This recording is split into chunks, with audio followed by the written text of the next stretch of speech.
আপনি আসেন, আপনি সাথে থাকলে আপনার যত ইগুই থাক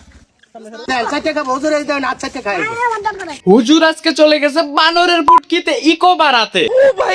কারণ হুজুরের চেয়ে বানরের বাসা ইকো অনেক কম আছে, তাই বাড়াতে গেছে। হ্যালো বন্ধুরা, দিস ইজ গিপারি। আজকে আমি হুজুরের ইকো বাড়াবো। পর্যাপ্ত পরিমাণ ইকো হবে। তো আগলা বকবক না করে চলুন ভিডিওটি শুরু করি। ইকো বাড়ান। হুজুর ইকো তো মনে হয় আর নাই। হবে না, আলোচনাও হবে না।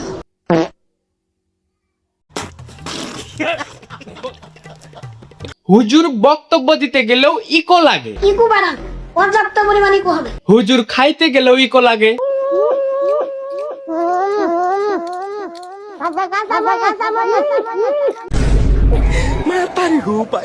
হুজুরের স্পিডের বোতলেও ইকো থাকে। এটা হলো স্পিড, ঠিক আছে, কিন্তু একটা জিনিস খেয়াল করে দেখুন, এই যে এন থেকে ইকো শুরু হয়েছে, মাঝে মাঝে ইকো বড় হয়েছে, শুরু হয়েছে, আবার কমে গেছে। হুজুর ফুটবল খেলতে গেলেও ইকো থাকে। বল খেলতেছি, বলে কিন্তু পর্যাপ্ত ইকো আছে, এ নিয়ে কোনো সমস্যা নাই। আচ্ছা হুজুর হাঁটতে গেলে আপনার ইকো থাকে না? আমার তো মনে হয় পুটকিতে আরো ভরপুর ইকো আছে। মানুষের যেমন কৃমি হয়, হুজুরের কিন্তু কৃমি হয় না। আরে হুজুরের ওইখানেও ইকো দিয়ে ভরা। হুজুরের ঠ্যাঙেও কিন্তু ইকো আছে। দেখেন, আমি কিন্তু ভালোই বল খেলতে পারি, তার মানে কি বুঝলেন? আমার পর্যাপ্ত ইকো আছে। আচ্ছা হুজুর, আপনার দুই ঠ্যাঙ্গের মধ্যেখানে যে আরেকটা ঠ্যাং আছে, ওইখানে ইকো নাই।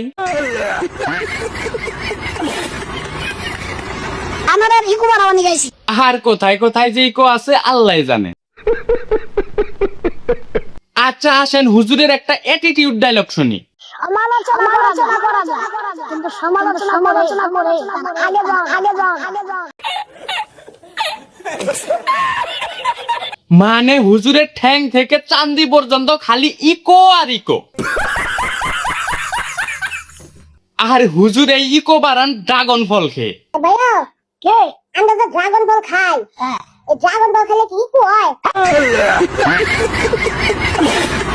তবে যা বুঝতেছি হুজুরের মাথায়ও ইকো আছে। নিঃসন্দেহে তুই ঠিক কথা বলেছিস। তো বন্ধুরা, আজকের ভিডিওটি এ পর্যন্তই। ভিডিওটি ভালো লাগলে অবশ্যই চ্যানেলটি সাবস্ক্রাইব করবেন, আর ফেসবুক পেজ হলে তো অবশ্যই ফলো করবেন।